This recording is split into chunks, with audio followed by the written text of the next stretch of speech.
अगर आपके हेयर बिल्कुल रफ हो चुके हैं, फ्रीज़ी लाइफलेस हो चुके हैं, बिल्कुल भी शाइन नहीं बची है और आपको लग रहा है कि कंघी करने से आपके हेयर उलझ रहे हैं, तो आज मैं आपके साथ एक ऐसा हेयर मास्क शेयर करने आई हूँ जो बहुत ज़्यादा इफ़ेक्टिव है। आपको केराटिन लाइक शाइन आपके बालों में देने वाला है। साथ ही आपके हेयर बिल्कुल फ्रिज फ्री हो जाएँगे और आपके बाल पहले से ज़्यादा हेल्दी नज़र आना शुरू हो जाएँगे।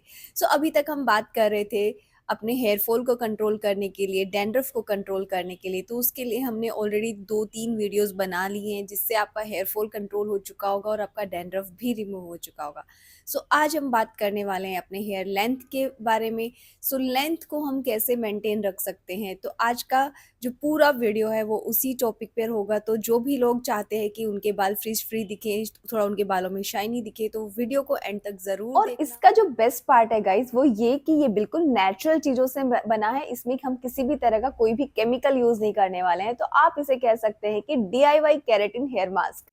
सो हमारा यहाँ पे सबसे पहला काम क्या है कि हमारे हेयर को एनालाइज करना। तो सबसे पहले ये समझना जरूरी है कि आपका हेयर फ्रीजी है या नहीं है, या फिर आपका हेयर फ्रीजी है तो क्यों है। सो गाइस, अगर आपको लग रहा है कि आपका हेयर फिंगर डालने से आपकी फिंगर्स आपके बालों में उलझ जाती है, या फिर आप कंघी कर रहे हैं तो कंघी आपके बालों में उलझ जाती है, हेयर बहुत ज्यादा रूखे सूखे से आपको दिख रहे हैं, तो आप समझ जाइए कि आपका हेयर जो है वो काफी ज्यादा ड्राई एंड फ्रीजी है। यहाँ हम समझते हैं कि हमारा हेयर फ्रीजी क्यों हो जाता है। क्योंकि जब हमारा हेयर बहुत ज्यादा ड्राई हो जाता है तो क्यूटिकल्स ओपन हो जाते हैं, जिसकी वजह से हेयर में रफनेस आना शुरू हो जाती है, तो उसी को हम फ्रीजी हेयर बोल देते हैं। सो गाइस, इस चीज को रिपेयर करने का सिर्फ एक सिंपल सॉल्यूशन है कि अपने हेयर को नरिशमेंट देना, कुछ ऐसे हेयर मास्क लगाना जो आपके ड्राइनेस को कम करे। ड्राइनेस कम होगा तो ऑटोमेटिकली फ्रीजीनेस कम हो जाएगा। सो चलिए, ज्यादा टाइम हम वेस्ट नहीं करते हैं और आज अपना हेयर मास्क हम बनाना स्टार्ट करते हैं। तो सबसे पहले आपको चाहिए बनाना।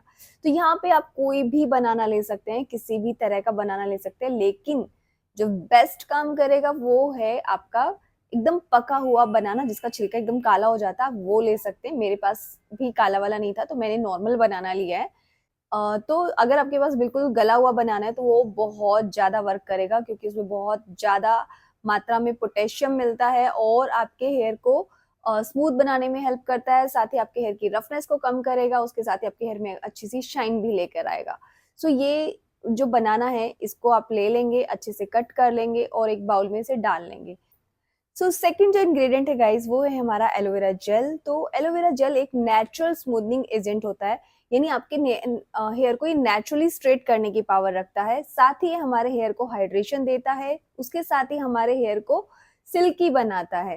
बिकॉज जब आपके हेयर में हाइड्रेशन अच्छा होगा तो आपका हेयर ऑटोमेटिकली सिल्की होना स्टार्ट हो जाएगा। तो सेकंड जो इंग्रेडिएंट है हमारा एलोवेरा, इसको हमें एक छोटा सा पीस लेना है, छोटे छोटे हिस्सों में इसे कट कर लेंगे और उसके साथ ही बनाना के साथ ही हम इसे उस बाउल में डाल देंगे। सो एलोवेरा जेल को आपको छोटे छोटे पीसेस में कट कर लेना है और इसे बनाना के साथ ही एक बाउल में डाल देंगे।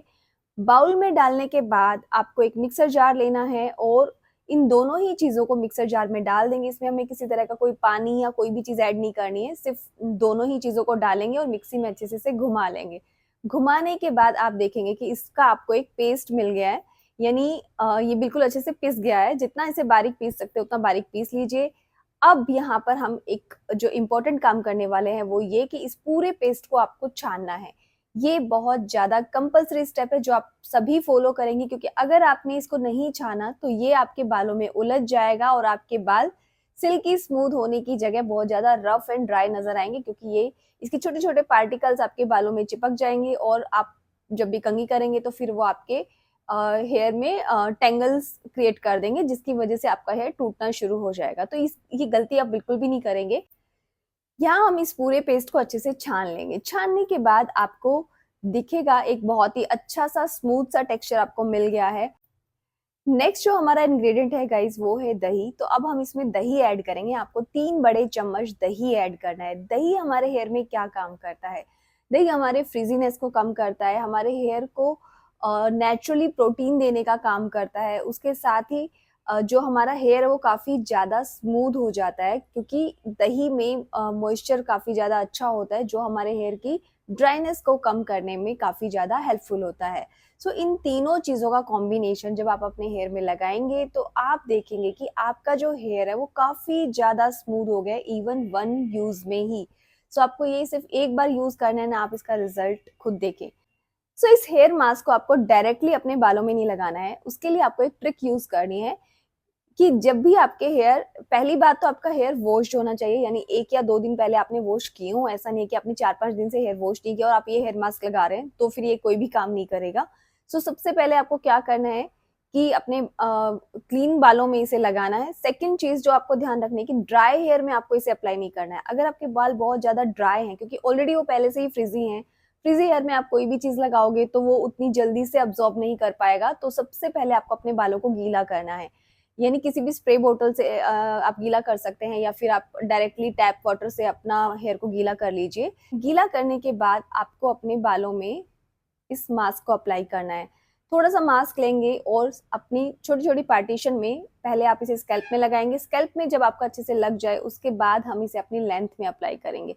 सो गाइज़, ये जो मास्क है ये आपकी लेंथ पे ज़्यादा वर्क करेगा, बिकॉज़ हमें फ्रिज़ीनेस को कम करना है। तो जितना हो सके अपने हेयर को गीला कर लीजिए, थोड़ा-सा हेयर मास्क लीजिए और उसको ऊपर से नीचे की तरफ इस तरह से मसाज करना है।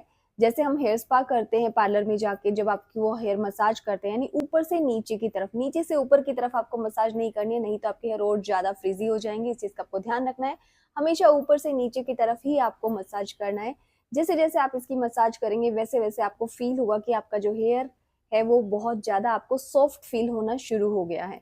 सो 1 मिनट के लिए आपको उस पूरे स्टैंड पे मसाज करनी है, देन आप दूसरे स्टैंड पे जाएँगे।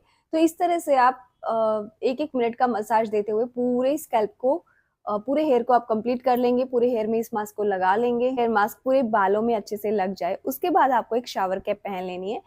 पूरा मास्क लगाने के बाद आपको किसी भी तरह की कोई भी मसाज नहीं करनी है, अदरवाइज़ आपके जो हेयर है वो काफ़ी ज़्यादा खिंच जाएँगे और वो अपनी जड़ों को लूज़ कर देंगे। ये गलती आपको बिल्कुल भी नहीं दोहरानी है।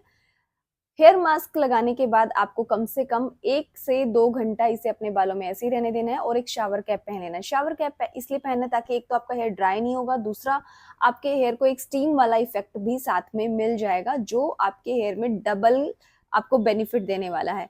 सो अगर आपके पास शावर कैप नहीं है तो आप किसी भी तरह का कोई भी पॉलीथीन रैप कर सकते हैं, अदरवाइज़ आप इसे खुला भी छोड़ सकते हैं। तो ये कोई कंपल्सरी स्टेप नहीं है, आपके पास है तो आप यूज़ कीजिए, अदरवाइज़ आप इसे स्किप भी कर सकते हैं।